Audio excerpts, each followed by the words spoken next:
Hello everyone. आज हम करने जा रहे हैं सीपीसी की रिवीजन सीरीज़ में पार्ट 1, जिसका कलर है वॉयलेट और जिसकी हेडिंग है इंस्टीट्यूशन ऑफ सूट।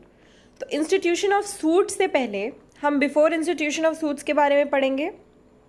इसमें हम दो चीज़ें इसमें हम वैसे काफ़ी सारी चीज़ें कर चुके हैं। अब इसमें हम इस पोर्शन में हैं जिसमें हम केस डालने से पहले की फॉर्मेलिटीज़ करेंगे। ठीक है, और भी हेडिंग्स हम लोग कर चुके हैं कि केस कहाँ डालना है, क्या करना है। अब केस डालने से पहले की फॉर्मेलिटीज़, और इसके बाद हम करेंगे कि कहाँ पे केस डालना है। ठीक है, यानी कि ज्यूरिसडिक्शन वगैरह से रिलेटेड बात करेंगे, जिसमें कोई ऑर्डर नहीं है, सिर्फ सेक्शन से रिलेटेड बात होती है। अब हम इसमें करेंगे order number 3, recognised agents and pleaders के बारे में।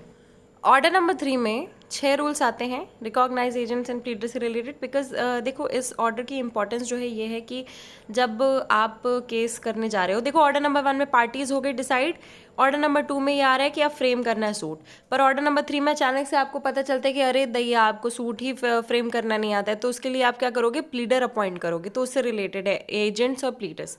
एजेंट्स और प्लीडर्स की इंपॉर्टेंस एक और है कि अगर आप कहीं बाहर रहते हो तो आपसे रिलेटेड समन्स वगैरह जो भी रिलीज होते हैं वो आपके एजेंट्स और प्लीडर्स को दे दिए जाएंगे।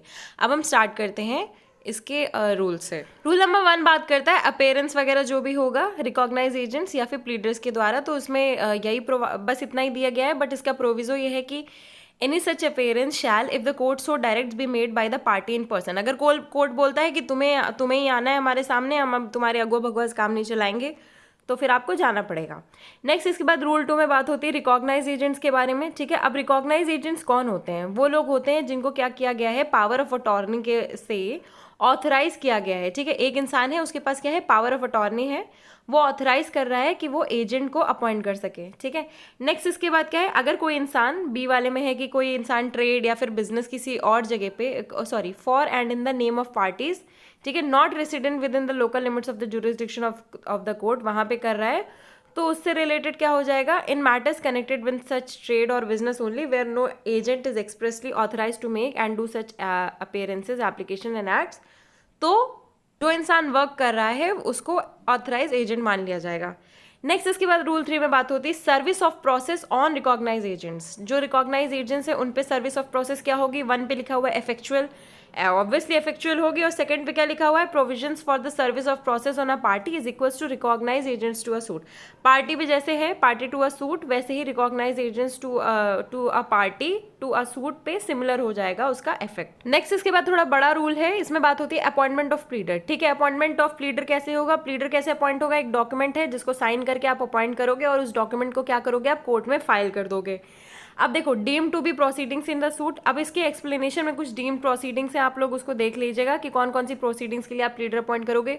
रिव्यू हो गया, अपील हो गया 144 और 152 सेक्शन के अंडर, और एप्लीकेशन किस चीज से रिलेटेड, और act for the purpose of obtaining copies of documents. ठीक है, डॉक्यूमेंट से रिलेटेड कॉपीज हो गया, और भी चीजें हो गई, उन सब चीजों से रिलेटेड क्या है, आप देखो फॉर द पर्पज ऑफ, ये हो गया डीम्ड सूट।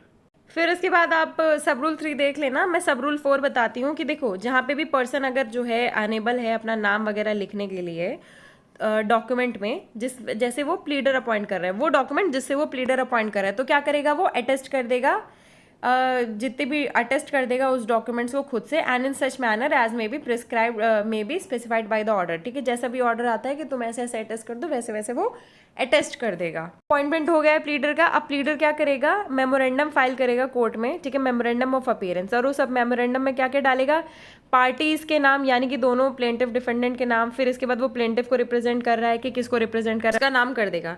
नेक्स्ट इसके बाद क्या है, the name of the person by whom he is authorise to appear, उसका नाम कर देगा जिसने उसको ऑथराइज किया है अपीयरेंस के लिए। इसके बाद बात होती है रूल 5 में service of process on pleader. ठीक है, अब प्लीडर है, उस पर जो सर्विस ऑफ प्रोसेस है उसको प्रिज्यूम किया जाएगा कि पार्टी को भी ड्यूली कम्युनिकेट कर दी गई है वो सारी डॉक्यूमेंट जो कि प्लीडर को दिए हैं।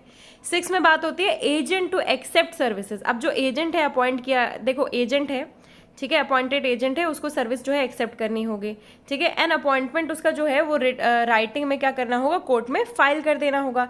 बट इसके बाद नेक्स्ट है, जहाँ पे रिकॉग्नाइज एजेंट वहाँ पे नहीं रहता है या फिर कोई प्लीडर, दोनों ही अपॉइंट नहीं किए गए हैं, तो कोर्ट क्या करेगा, ऑर्डर देगा। ये सब रूल 3 में देख रहे हैं हम लोग, to appoint within a specified time an agent residing within the jurisdiction of the court. Purpose क्या है इसका, ताकि वो उसको उसके बिहाफ में प्रोसेस एक्सेप्ट कर ले। अब इस पूरे रूल का पूरे जो ऑर्डर है उसका पर्पस यही है कि अगर कोर्ट कुछ भेज रहा है तो सामने कोई रिसीविंग एंड पे होना चाहिए, ताकि कोर्ट उसे अपने प्रोसेस वगैरह सब डिलीवर कर दे। आई होप आपको ये वीडियो अच्छा लगा हो, और अगर अच्छा लगा है तो please do like share comment and subscribe. 3 minute के अंदर मैंने इसको पूरा एक्सप्लेन कर दिया है।